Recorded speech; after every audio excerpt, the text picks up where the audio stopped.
बाबा कांशी राम को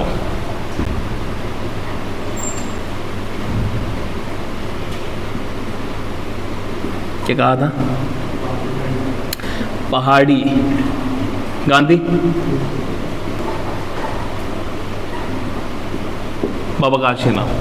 और ये लिख लीजिए कि बाबा कांशी राम ने आज़ादी तक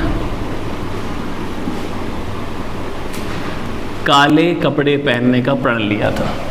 बाबा कांशी राम ने ही आज़ादी मिलने तक, बाबा कांशी राम ने ही आज़ादी मिलने तक ये प्रण लिया था कि वो सिर्फ और सिर्फ क्या करेंगे? काले कपड़े पहनेंगे, सिर्फ और सिर्फ काले कपड़े। दूसरी कहानी देखिए, सिचुएशंस आपको काबिल बनाती है, ये ट्रूथ है। अगर आपके परिवार में बहुत रिचनेस है, बहुत रिच जिसे कहते हैं, और रिच होने के बावजूद भी आपको गरीबी का सामना करना पड़ रहा है, तो आप अच्छे ट्रैक पे हैं। माने कई बार पेरेंट्स जो है अपने बच्चे को अपनी रिचनेस का पूरा सहयोग देते हैं कि कोचिंग करने जा रहा है, गाड़ी लेके जा रहे हैं, बहुत बड़ी गाड़ी निकालते हैं, तो ये शख्स उतनी पढ़ाई नहीं कर पाएगा जो मुफलिसी में होनी थी या गरीबी में होनी थी। धक्के खा के सीखता है इंसान। आप ये पाएंगे कि 1942 या आज़ादी के समय जितने भी लोग थे, जितने भी, वो सारे के सारे एक किसी काम को नहीं करते थे। माने अगर मैं कहूँ महात्मा गांधी के बारे में, तो महात्मा गांधी जो है वो कोई एक पर्सनैलिटी नहीं थे, एक माने एक काम नहीं करते थे। जैसे नेहरू अगर पॉलिटिकल लीडर थे तो नेहरू भारत देश के सबसे बड़े वकील भी थे। तो जितने भी इंसान आपको आज़ादी के मिलेंगे वो हमेशा 3-4 चीज़ें करते हैं और 3-4 चीज़ों में माहिर हैं। जैसा आप बताओ, आपको मैं एक शख्स रहे हुए, एक बुक है प्लान्ड इकोनॉमी फॉर इंडिया। किसी को पता हो किसकी है? दादा भाई नौरोजी की प्लान्ड इकोनॉमी फॉर इंडिया। दादा भाई नौरोजी पॉलिटिशियन भी हैं। दादा भाई नौरोजी ने ही पहली बार नेशनल इनकम दी, राष्ट्रीय आय दी भारत देश में। तो एक ऐसा इंसान जो पॉलिटिकल काम में दखल दे रखा हुआ है, ये इंसान इकोनॉमी की बहुत बेहतर बातें जानता है। तो ऐसा नहीं है कि ये बहुत पढ़ रहे हैं, सिचुएशंस जो हैं इनको कमज़ोर नहीं बनने दे रही, क्योंकि ज़्यादातर हमें बना देती हैं कि पेरेंट्स बड़े कमा रहे हैं तो बोलते हैं पापा की दुकान में बैठ जाएंगे, एट द एंड कुछ नहीं हुआ। तो कहानी इसमें क्यों कह रहा हूँ ऐसे, जैसे ही नेहरू साहब ने बाबा कांशी राम कहा, द सिचुएशन वाज कि उन्होंने काले कपड़े पहने, इसलिए कह दिया कांशी राम को पहाड़ी गांधी। दूसरी situation, he was very big literature lover. कौन? Baba Kanshi Ram. With the same he was great musician as well. तो इनकी जो आवाज़ थी बाबा कांशी राम की, ये माना जाता है कि बहुत ही क्लासिकल थी। तो जब आवाज़ अच्छी थी तो बाबा कांशी राम को पहाड़ा दी बुलबुल कह दिया सरोजनी नायडू ने। कांशी राम को पहाड़ी बुलबुल।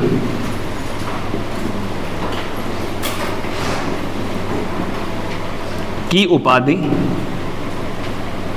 सरोजनी नायडू ने दी थी।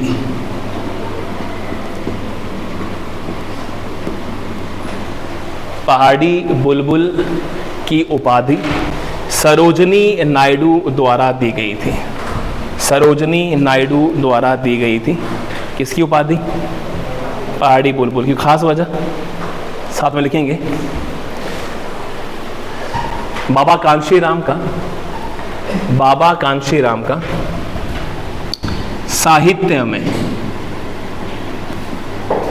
और म्यूजिक बोले तो संगीत में, साहित्य और संगीत में बहुत रुचि होने के कारण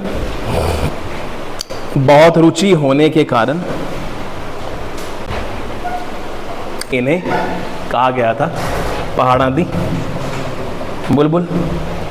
ऐसे ही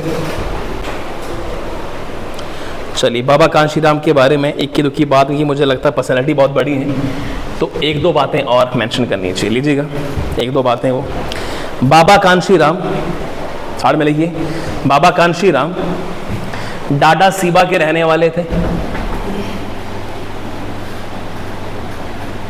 जो डिस्ट्रिक्ट कांगड़ा में है। बाबा कांशीराम डाडा सीबा नामक एक प्लेस के रहने वाले थे, जो कहाँ पे, डिस्ट्रिक्ट कांगड़ा में। अब कितनी बार जेल गए, क्या हुआ क्या नहीं हुआ, ये थोड़ी सी अजीब कहानी हो जाएगी। लीजिएगा, 1927 में सरोजनी नायडू ने 1927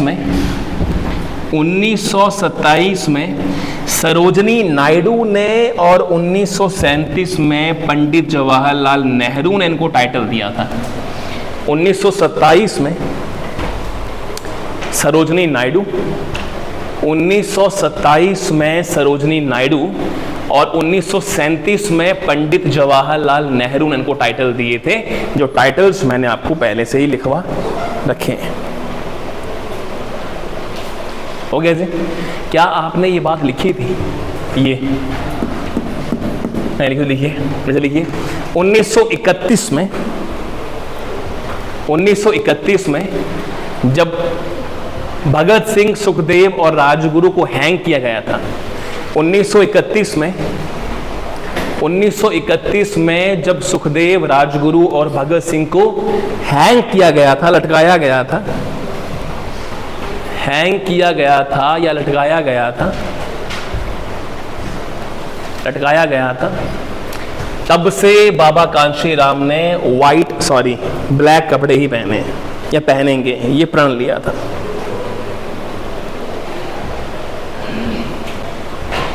ऐसा ही है। हो गया जी? फिर से रिपीट। 1942 की मूवमेंट का जिक्र थोड़ा सा लेट। नेहरू जी ने कहा बाबा कांशीराम को Pahari Gandhi. The reason was 1931 से बाबा कांशीराम ने ब्लैक कपड़े पहनना शुरू किए थे। अब as simple as that example तो आपको मैं, अगर आपको ये लग रहा है कि ब्लैक कपड़े पहनने से क्या होता है, मैं पहन लूँगा, हाँ जी, अगर आपको ये लगता है, सुनना मेरी बात को गौर से, अगर आपको ऐसा लगता है कि जी ब्लैक कपड़े पहनना इज सो ईजी वर्क, आज मैं डिसाइड कर लेता हूँ ब्लैक कपड़े पहनूंगा, कल से रहने देता हूँ। एक काम कीजिएगा, आप एक ही कपड़ा जो आप आज पहना आपने, इस कपड़े को बार बार धो के यही पहनो। आपको आप इस धरती पे रहना जो है वो स्ट्रेस में आना शुरू हो जाएंगे। फिर रिपीट कर रहा हूँ मैं, आप एक काम करना, करीबन 2 महीने तक अपनी ज़िंदगी में कुछ चेंज ना करना, जैसे एग्जाम्पल के तौर पे, और मेरी बात का आंसर करना, समझ आ रही कि मैं बोल के रहा हूँ आपको। आप कोचिंग करने आ रहे हैं, 6 घंटे कोचिंग कर रहे हैं और चले जा रहे हैं। आपके पास 2 सूट हैं, आप वही पहन रहे हैं, पेन वही आपके पास है, कॉपी आपके पास वही है, और यही माहौल चला हुआ है। मैं आपको लिखित में दे सकता हूँ, आप स्ट्रेस में चले जाएंगे। समझ रहे हैं? नई कॉपी का आना, नए दोस्तों का बनना, नए सूट का आना, नए बाज़ार में जाना, ये आपको ये जिंदा दिली दिखाता है कि आप जिंदा हो, इंसान हो, चल फिर रहे हो, नई चीज़ें हो रही हैं। तो होता क्या है कि आज आपने कोई चीज़ मंगवाई थी अमेज़न से, वो आ रही है, तो आप जो मरने वाले थे ना, जिंदा हो गए दोबारा से। एक्सपेक्टेशंस कि आ रहा है, कुछ आ रहा है। 4 दिन के बाद शादी आ गई मामू की, क्या बात है, मौज। आए ना शादी किसी की 8 महीने 8 साल, तो क्या होगा, स्ट्रेस ही हो जाती है एक। तो इसीलिए जब ये कहा जाता है काले कपड़े पहनने, इसका अर्थ ये होता है कि काले कपड़े पहनना माने it is very stressful. Black colour में 24 घंटे रहना। चलिए आगे मूव करेंगे।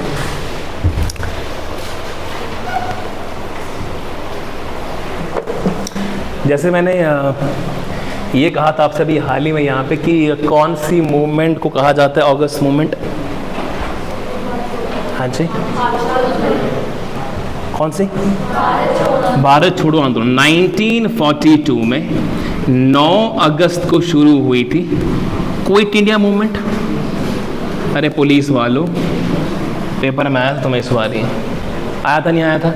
हाँ, 9 अगस्त 1942 को क्विट इंडिया मूवमेंट शुरू हुई थी।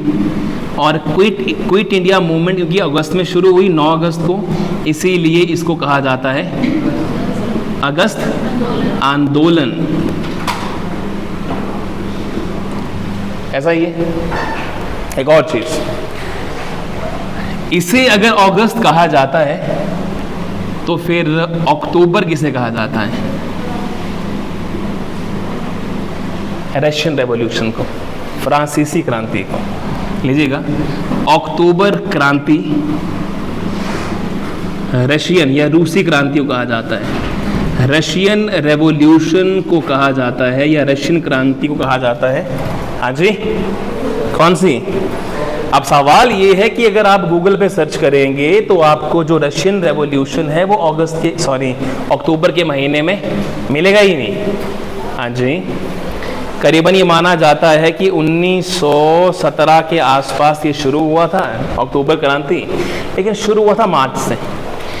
तो जब शुरू ये कमबख्त मार्च से हुआ तो फिर हम इसको अक्टूबर क्यों कह रहे हैं? हाँ जी, क्योंकि अक्टूबर क्रांति 2 बार हुई थी। फटाफट से, एक बार फ्रांसीसी क्रांति, एक बार रशियन क्रांति। लीजिएगा फ्रांसीसी और रशियन, क्योंकि क्रांतियों का जिक्र चला है तो हल्की सी 2 बातें लिख लीजिए यहाँ पे, और किसके लिए चली थी, क्यों चली थी, सारी बातें। नंबर 1 नोट साइड में, फ्रेंच रेवोल्यूशन बोले तो फ्रांसीसी क्रांति,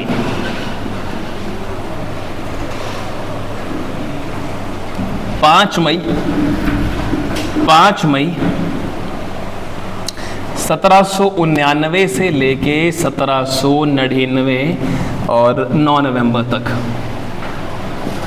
5 मई 1799 से लेके आज 9 नवंबर 1799 तक, 10 साल।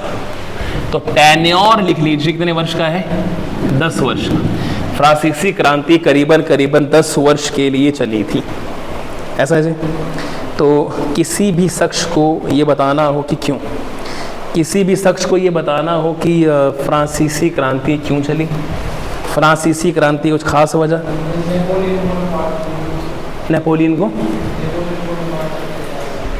नेपोलियन की डिमांड थी कुछ।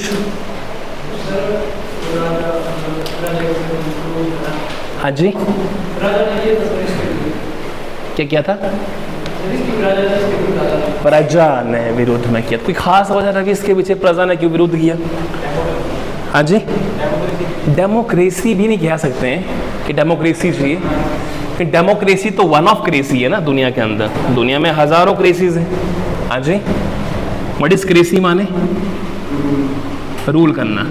हाँ जी, बड़ी अजीब कहानी होगी या शायद आपको अजीब लगे, लेकिन दुनिया के अंदर डिफरेंट क्रेसीज हैं। एक ऑटोक्रेसी भी होता है, एक डेमोक्रेसी, एक प्लूटोक्रेसी, ऐसा ही है थियोक्रेसी। डेमोक्रेसी इन सारों का मिक्सचर है, माने सबको किसी डब्बे में डाल के कोट दिया जाए तो डेमोक्रेसी बन जाती है, खिचड़ी बन जाती है, इसे कहते हैं। डेमोक्रेसी क्यों भारत देश के अंदर? ऑटोक्रेसी होता है सेल्फ रूल, जैसे नॉर्थ कोरिया में है किम जोंग उन, कि मैं हूँ पहले किंग, फिर मेरी बहन आएगी या मेरी बीवी होगी या मेरी सिस्टर या जो भी होगा, अगला बंदा वो बन जाएगा। डेमोक्रेसी माने रूल्ड बाय, डेमो माने पीपल, क्रेट माने रूल करना, प्लूटो माने रिच, अंबानी अडानी ऐसे लोग अगर करें देश को, और थियो माने गॉड। ऐसा ही है। तो कई ऐसे देश हैं दुनिया में जहां पंडित बोलता है तो लॉ बनता है, समझ रहे हैं? मान लो ऐसे दिन आ जाएं कि भाई बाबा रामदेव 11 की जी बना दो, राहु ठीक है, आज केतु ऊपर चल रहा है, सिचुएशन ठीक है, बना दो नया लॉ एक, तो this will be the worst situation ever. पर कई देश दुनिया में ऐसे हैं जो थ्योक्रेसी पे लॉ बनाते हैं, कि पंडित ने कहा, किसी मौलवी ने कह दिया कि जी बनाओ चलो लॉ, ठीक है, ये तो बना देते हैं। प्लूटोक्रेसी माने एक देश जहाँ पे लॉ बनाए जाते हैं by the rich people. Democracy माने rule made by the people of the nation. Autocracy माने सेल्फ, सिंगल पर्सनैलिटी के। ऐसा ही है। तो रूल तो कई है दुनिया के अंदर। फ्रांसीसी क्रांति ने सिर्फ एक चीज का विरोध किया था, एंड दैट इज ऑटोक्रेसी, या आप कह सकते हैं रेगीक्रेसी। What is रेगीक्रेसी? रेगी माने रेगिसाइड क्या होता है? रेगिसाइड, व्हाट इज रेगिसाइड? कोई इंसान बताना चाहे? रेगिसाइड, RE 1 वर्ड सब्स्टिट्यूशन के अंदर आपसे पूछा जाएगा। रेगी माने किंग, साइड माने मारना। Killing of king is known as regicide. तो रेगिक्रेसी क्या हुआ? रूल्ड बाय, हाँ जी, किंग। तो फ्रांस में क्या था? रेगिक्रेसी थी। माने अरे भारत में ऐसा तो रहा हुआ है, फलाना वर्मन फिर फलाना वर्मन फिर उसका वर्मन फिर अगला वर्मन, ऐसा चला हुआ ना। तो भारत देश में या हिमाचल प्रदेश में भी क्या है, किंगिज्म था। दुनिया में बहुत ऐसे कम लोग थे जो ये मानते थे कि राजा नहीं प्रजा लॉ बनाएगी। फ्रांस दुनिया की पहली ऐसी क्रांति थी जिसने विरोध किया था अनइक्वालिटी का। माने 4 राजा बैठ के तय नहीं करेंगे। अरे ये मूवी है दैट इज जहाँ पे 32 लोग जो IIT में जाते हैं, ऋतिक रोशन की मूवी है, बिहार के प्रोफेसर बनी हुई मूवी है, 26 कुछ ऐसा कुछ है, 26 के 32 बनी, सुपर 30। तो सुपर 30 माने वो बैच उठाता है 30 बच्चों का, उनको IIT पहुंचाता है हर बच्चों को। तो उसमें डायलॉग है, राजा का बेटा अब राजा नहीं बनेगा। हाँ, तो इसका अर्थ ये हुआ, अरे एज सिंपल एज दैट, सिंपल कहानी कहूँ आपसे मैं, वीरभद्र के औकात थी to be the chief minister, पर वीरभद्र के बेटे को देखेंगे आप तो पाएंगे नहीं कि ये कैपेबल है किसी चीज़ बन लायक किसी बनने के, बन गया ना, लेकिन ऐसा ही है। तो पूरी हिमाचल प्रदेश गवर्नमेंट ये मानती थी कि अगर वीरभद्र साहब के बेटे या उनकी मदर को कोई औहदा नहीं मिला तो सरकार गिरा देंगे, कम वक्ती हैं या चलने नहीं देंगे, ये तो बनाना पड़ गया। जबकि वन ऑफ इमेच्योर मिनिस्टर हैं हिमाचल प्रदेश के, विक्रमादित्य, ऐसा ही है। अब स्टेटस डाला था कि कहिए उनसे ज़रा रिजल्ट निकाल दें, तो अगर हम डाकिया नहीं है, नहीं पढ़ा आप लोगों ने, किसी आदमी ने स्टेटस डाला हुआ था, उन्होंने कुछ टॉप विक्रमादित्य ने कुछ स्टेटस डाला था कि एट चंबा रोड बन रही है, फलाना हो रहा है, तो नीचे किसी बंदे ने कमेंट किया कि सर CM साहब को बोलिए रिजल्ट निकाल दीजिए, तो नीचे कह रहा हम डाकिया नहीं है। तो इमेच्योरिटी झलकती है यहाँ से कि भाई क्या चीज़ें चल रही हैं। पर मेरा सिर्फ कहने का अर्थ ये है कि राजा का बेटा राजा आज भी है, ऐसा ही है। BCCI के अध्यक्ष बने बैठे कौन है ये, जय शाह। कौन सा लॉ पास किया इसने, कौन सी औकात है इसकी बनने की BCCI का। हिमाचल प्रदेश के चीफ मिनिस्टर के बेटे आज बने बैठे हैं हिमाचल प्रदेश के खेल मंत्री बन बैठे हैं भारत देश के। कौन सी इनके पास औकात है बनने की, ये सारी क्या है, रैगिक्रेसी है। मेरा कहने का अर्थ ये है, चलता रहेगा हमेशा ही। मान लीजिए कि मैं बहुत बड़ा एम्पायर खड़ा कर दूं, बिजनेस खड़ा कर दूं, तो मैं अपने बेटे की मदद ना करूं तो किसकी करूं, तुम्हारी करूं, ऐसा ही है। अरे बीइंग ब्लड ऐसा ही होता है ना कि अगर मेरा बेटा होगा तो मैं उसकी ही मदद करना चाहूँगा ना पहले, चाहे किसी काम का ना हो।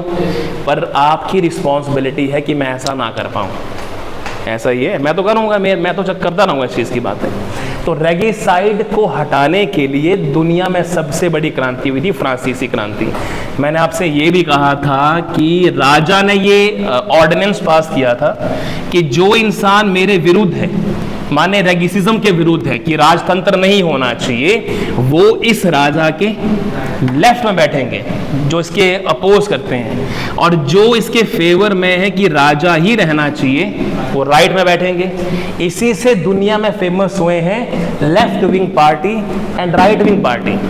लेफ्ट विंग पार्टी वो होती है जो बात करती है इक्वलिटी की, समझ रहे हैं, जो कहती है कि राजा नहीं चाहिए हमें धरती से उठे हुए लोग चाहिए, गरीब। और राइट विंग पार्टीज वो होती हैं जो हमेशा धर्म, कल्चर, राजनीति इनकी बातें करते हैं। एग्जाम्पल के तौर पे हिमाचल प्रदेश में SFI और कांग्रेस लेफ्ट विंग पार्टी हैं, लेकिन हिमाचल प्रदेश में BJP एक राइट विंग पार्टी है। राइट विंग पार्टी माने धर्म, राजा, जाति, फलाना, राम, इनकी बातें करेंगे हमेशा, कल्चर की, लेकिन ये इक्वलिटी, ऐसा ही है। एक वक्त था जिस समय पे लेफ्ट विंग पार्टी चलती थी, आज लुप्त हो गई हैं, ख़त्म है। आज राइट विंग पार्टी चलना शुरू हो गई हैं। माने हिमाचल प्रदेश में देखें या पूरे भारत देश में देखें तो राइट विंग पार्टी के चर्चे ज़्यादा हैं। चलिए, जो भी कहानी है, 10 साल के लिए चली थी हमारे फ्रांस में फ्रांसीसी क्रांति, किसके विरुद्ध, रेगिसिज्म के विरुद्ध। अब आइए आप क्रांति ऑफ अक्टूबर क्रांति लीजिएगा। रशिया 8 मार्च 1917 से लेके 16 जून 1923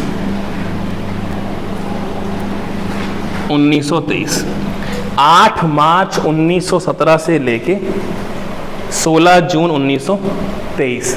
अब आपका सवाल होगा मुझसे कि अक्टूबर तो नजर ही नहीं आ रहा, क्या आ रहा है आपको, देख लो कहीं आ रहा है तो, क्या कहीं अक्टूबर नजर आ रहा है जी? नहीं आ रहा ना, तो लिखिए फिर। 1917 में क्रांतियां 2 हुई थी, फटाफट से लिखें। 1917 में 2 क्रांतियां हुई थी। पहली जो फरवरी मार्च में शुरू हुई और दूसरी अक्टूबर में। 1917 में 2 क्रांतियां हुई थी। अक्टूबर क्रांति इसका नाम क्यों पड़ा? अक्टूबर में रशिया में पहली क्रांति हुई थी फरवरी मार्च में, और दूसरी क्रांति कब हुई? अक्टूबर में। दूसरी क्रांति कब हुई जी? अक्टूबर में। पहली क्रांति हुई मार्च के महीने में और दूसरी क्रांति 1917 में ही शुरू हुई अक्टूबर के महीने में, इसीलिए इसको कहा जाता है अक्टूबर क्रांति। किसको जी? रशियन को। तो एक लीजिएगा यहाँ पे, इसी क्रांति को टिपिकल सा नाम है बोल्शेविक्स क्रांति कहते हैं। SHEVIKS,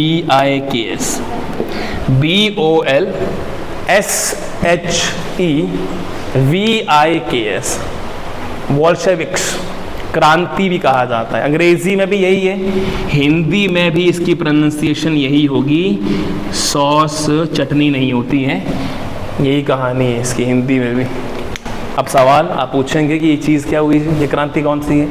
तो क्रांति कहानी है कि अगस्त क्रांति जब खत्म हुई, अक्टूबर क्रांति जब खत्म हुई, तो खत्म होने के बाद रशिया में सबसे बड़ी जो पार्टी निकल के आई वो बोल्शेविक्स थी। फिर रिपीट कर रहा हूं मैं, रशिया में जिस समय क्रांति हुई, क्रांति होने के बाद जिस पर्टिकुलर पार्टी को सबसे ज़्यादा मोटिवेशन मिला या सबसे ज़्यादा फेमस जो पार्टी हुई जिसका राज रशिया के ऊपर होना शुरू हुआ, उसका नाम था बोल्शेविक। तो कई बार कहा जाता है अक्टूबर क्रांति को किस दूसरे नाम से जाना जाता है, तो अक्टूबर क्रांति कौन सी है? रशिया। और रशियन क्रांति कौन सी है? लिखिएगा साथ में एक लास्ट लाइन, बोल्शेविक्स रशियन क्रांति के बाद, बोल्शेविक्स रशियन क्रांति के बाद सबसे बड़ी उभरने वाली पार्टी है। बोल्शेविक्स रशियन क्रांति के बाद उभरने वाली